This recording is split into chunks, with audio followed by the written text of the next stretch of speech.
मित्रो नमस्कार. शिंदे सेनेकडून उद्धव सेनेला वारंवार घायल करण्याचे प्रयत्न अजून काही संपलेले नाही. कारण असं कधी-कधी वाटतं, की उद्धव सेना हीच पुन्हा पुढे शिंदे सेना होणार की काय? कारण उद्धव सेनेचे एक करून अनेक लोकप्रतिनिधी सध्या शिंदे सेनेत घेतले जात आहे. म्हणजे शिंदे सेनेची दारं अलीकडे म्हणे 24 तास उघडी असतात.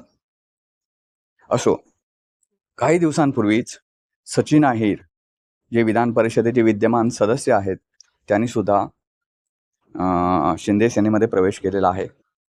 मित्रांनो, सचिन अहिर यांनी शिंदे सेनेत प्रवेश केल्यानंतर अनेक कायदेशीर मुद्दे उपस्थित झालेले आहेत, की सभागृहाच्या 2/3 लोक म्हणजे सभागृहात एखाद्या पक्षाचं जे बलस्थान असतं, बलाबल असतं, त्याच्या 2/3 जर लोकप्रतिनिधी पक्षाला सोडून गेले, तर ते वेगळा गट स्थापन करू शकतात किंवा दुसऱ्या पक्षात जाऊ शकतात. त्यांना पक्षांतर बंदी कायदा लागू होत नाही.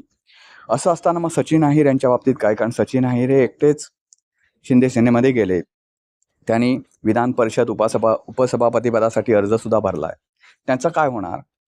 तर मित्रांनो, आज याच विषयावर आपण चर्चा करणार आहोत. आणि महत्त्वाचं म्हणजे उपसभापतीपदी निवड झाल्यानंतर सचिन अहिर यांची त्या पदावरून हकालपट्टी करता येऊ शकते का? त्यांचं सदस्यत्वसुद्धा धोक्यात आलं आहे का? या महत्त्वाच्या 2 प्रश्नांबद्दल सुद्धा आज या व्हिडिओमध्ये आपण बोलणार आहोत. तर व्हिडिओ कुठेही स्किप न करता शेवटपर्यंत पाहायला विसरू नका.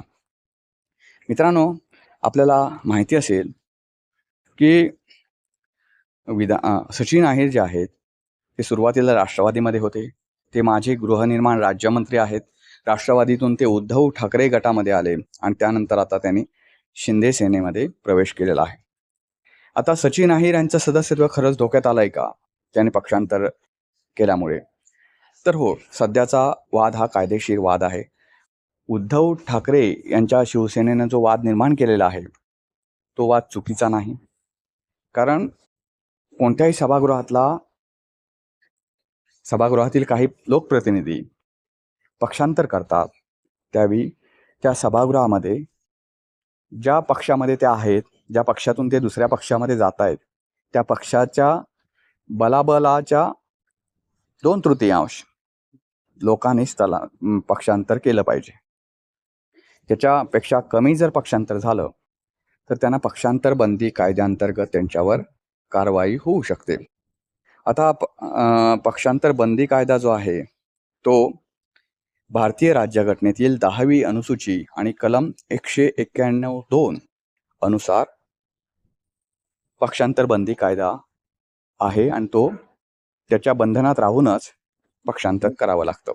आता सचिन अहिर हे तर विधान परिषदेच्या आमदारांमधून जे कोणी आमदार आहेत विधान परिषदेचे उद्धव ठाकरे गटाचे, त्यांच्यापैकी त्यांनी एकमेव असे आमदार आहेत की त्यांनी शिंदे सेनेत प्रवेश केलेला आहे. आता मित्रांनो, महत्त्वाचा विषय असा होतो की याच्यानंतर त्यांचं विधान परिषद सदस्यत्व धोक्यात येऊ शकतं का?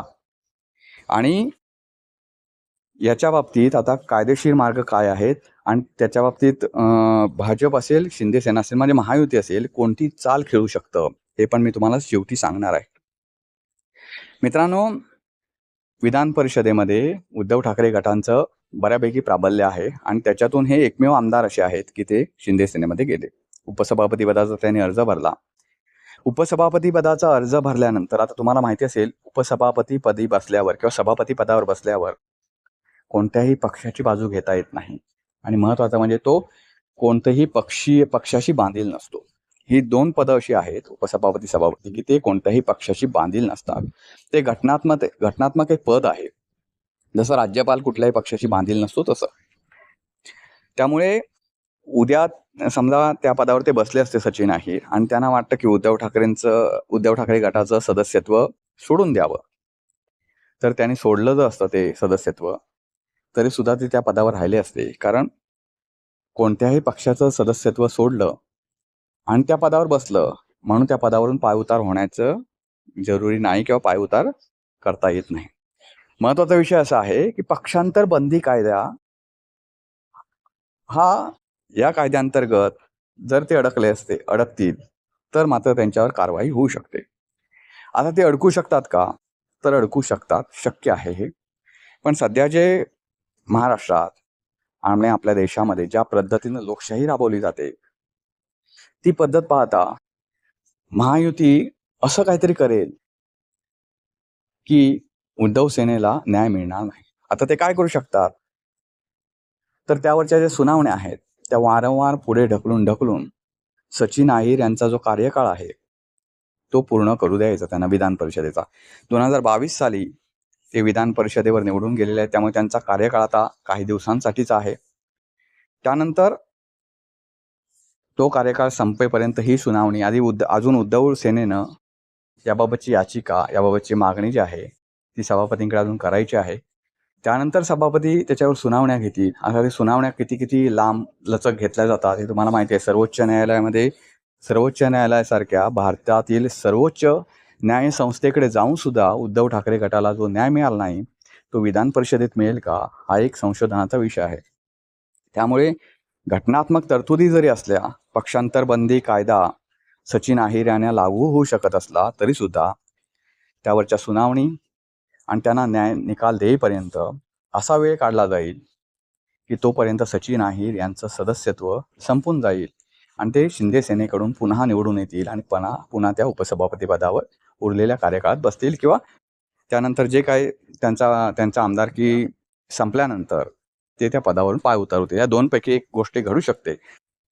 पण मित्रांनो, एक महत्वाचं की अलीकडे कायद्याचा कीस संविधान म्हणून त्या संविधानाला अशा समुद्रात नेऊन बुडवलंय की ते संविधान परत बाहेर येईल तिथून असं वाटत नाही. हे खरोखर आहे. म्हणजे मला सांगा, 2/3 लोक गेले पक्षांतर करून तरच ते अपात्रतेच्या कारवाईतून सुटू शकतात, अन्यथा त्यांच्यावर कारवाई होऊ शकते. हा संविधानातील तरतूद आहे. मग ती तरतूद असताना तुमच्याकडे एकमेव आमदार पक्षांतर करतो आणि त्याच्यावर जर कोणती कारवाई होत नसेल तर हा उद्धव ठाकरे गटाचा काही पराभव आहे असं मला वाटत नाही. हा भाजपचा पराभव आहे. भाजपचा याच्यासाठी कारण भाजप त्यातला आघाडीत महायुतीतला एक मोठा पक्ष आहे आणि त्यांच्या सांगण्यावरच सगळं चालतं. त्यामुळे भाजप सुद्धा त्याला जबाबदार आहे. भाजपचा सुद्धा हा पराभव आहे आणि शिंदे सेनेचा सुद्धा पराभव आहे. राजकारणात रडून कोणीही यश मिळवेल आणि सध्या तसंच यश मिळवलं जात आहे. तसं यश मिळवण्याला काही लोकशाही म्हणत नाही.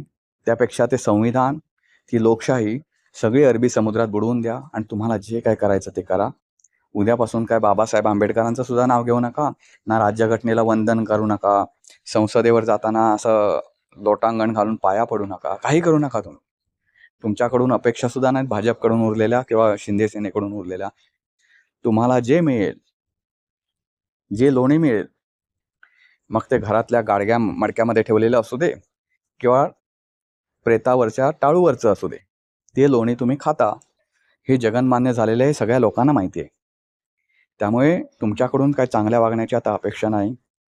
तुम्ही संविधानाची एक दिवस पूजा करता हेही लोकांना कळलेलं आहे. बाकीच्या दिवस ते संविधान अरबी समुद्रात नेऊन बुडवता हेही लोकांना माहिती आहे. त्यामुळे हा जो पराभव आहे, फक्त उद्धव ठाकरे गटाचं एकच चुकतंय की त्यांनी कुठेतरी दुसऱ्यांना दोष देण्यापेक्षा स्वतः आत्मपरीक्षण सुद्धा केलं पाहिजे. पक्षाची नव्यानं बांधणी केली पाहिजे. कारण सध्या उद्धव ठाकरे गटामध्ये जे तोचपणा आलेला आहे, सकाळी उठल्यापासून जिथे सभा घेतात तिथे त्याच्याशिवाय ते काहीच बोलत नाही.